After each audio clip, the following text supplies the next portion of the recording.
Super Mario Bros. Is one of the most iconic games in the industry, from its level design to its music to its characters. I have played this game on my channel a little while back, so it was relatively fresh in my head. But because it's the game's 35th anniversary, I'll be diving a little deeper into this game than any future reviews. I'm also going to be taking a look at the true sequel to this game, Super Mario Bros. 2, or the Lost Levels in the West, and see how they compare. All of my reviews will be broken down into 3 parts: gameplay and story, my review, and then a score out of 10. Since I'm covering both Mario 1 and the Lost Levels, this will be a double feature, which ultimately will lead into a full comparison of the two, which one I prefer over the other. So, let's go. Super Mario Bros. Story is short and sweet, but you never get to see any of it in-game. It's all found in the original game's manual. Bowser, or King Koopa, has sent his Koopa army to take over the Mushroom Land, kidnapping Princess Toadstool, and using his dark magic to turn all of the mushroom inhabitants into blocks. So, it is up to Mario to save the day again.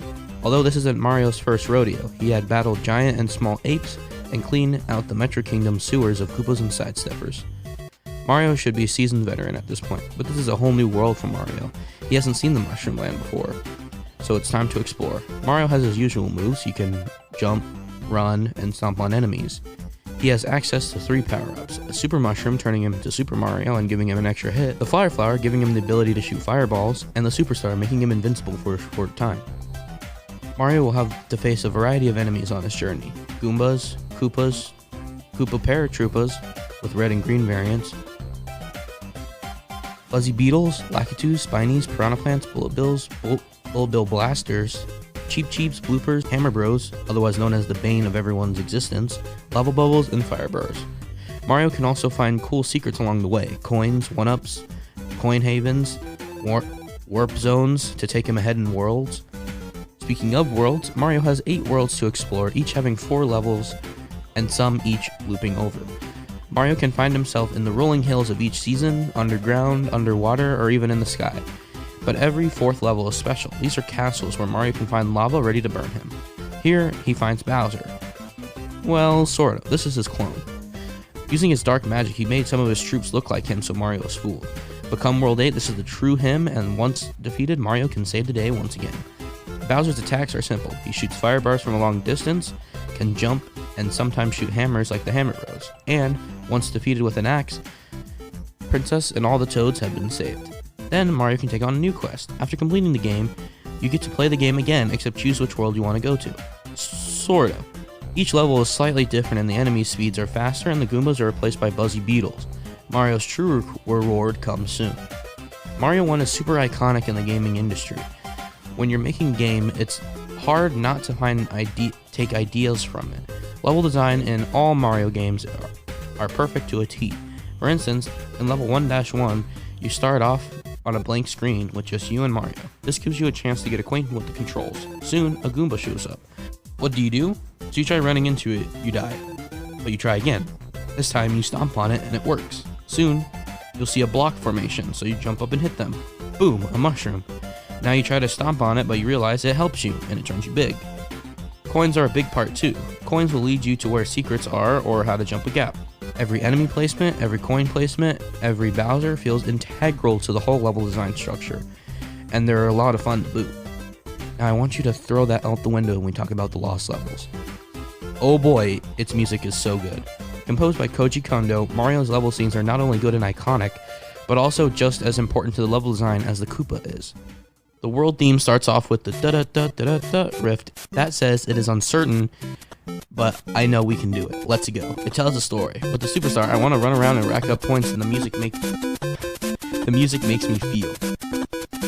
It makes me feel powerful. It makes me feel happy. The music in all Mario games just all feel and sound good.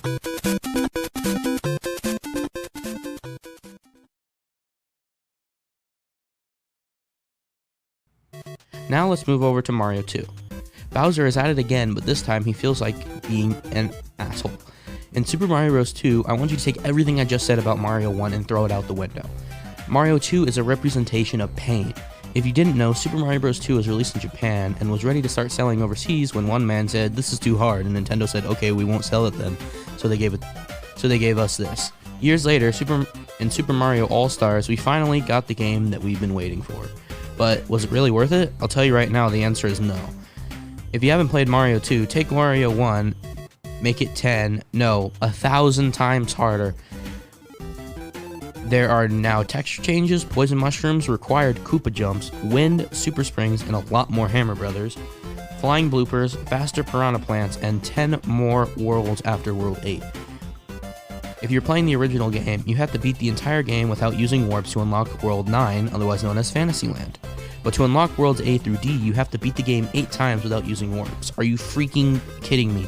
I haven't even played those levels because I don't have the time to play through the game 8 times. Hopefully I can just hack it and play it for the channel. Holy crap, I hate this game. Future Slime here, I did hack the game and I did beat it. So yeah, there's that. Super Mario Bros. Is such a great game, and there's no wonder it's as iconic as it is. From its level design to its music, it's a joy to play all the way, except for 8-3, we don't talk about that. The only bad thing I can say is that this game is definitely aged. The controls are really tight and it's really hard to nail jumps. This is even more the case in Mario 2. If you want to experience either of these games, I definitely recommend you play the All-Stars version. It's on Nintendo Switch and it's free. So, it's about that time. I give Super Mario Bros. A 7 out of 10. Super Mario Bros. Was a pain to play through. I hate it through and through. Never play this game unless you want to punish yourself. This is included in the All-Stars pack as well, but I do not recommend it. With Mario 1's tight controls and its horrible level design, I give Super Mario Bros. 2 a 2 out of 10. There are also 7 other ports that I want to cover as well. Super Mario Bros. Versus and NES Classics on Game Boy Advance are just basic ports of Mario 1 and Mario 2 on arcade and Game Boy Advance respectively. Not much else to say there. Next is All Night Nippon Super Mario Bros. This is a special version with some retexturing done to match with the Japanese show of the same name. It's really cool to see this, and I would like to see some other funny brands enter the Mario world again. Finally is Super Mario 25. No, not Super Mario 35, Super Mario 25. This is a special version of the game with literally one change. The question mark blocks are now 25 blocks for Mario's 25th anniversary. Thank you guys so much for watching. I hope you guys enjoyed this review. I spent a really long time working on the script, and this is the first time I've ever done anything script related.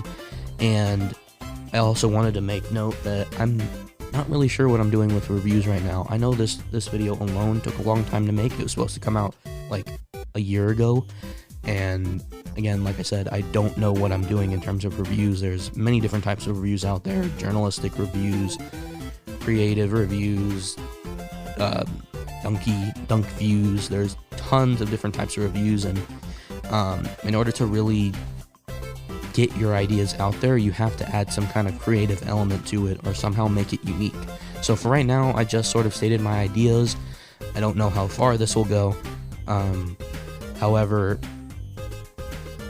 I just wanted to get this video out as soon as possible, and if you have any suggestions on how I should change or what I should add to make it more interesting or more bearable for you to watch, let me know in the comments down below, and I'll be sure to take it to heart whenever I do my next review. So, thank you guys so much for watching. I hope you guys enjoyed. If you did, don't forget to leave a like, comment, subscribe, and I'll see you guys next time. Bye.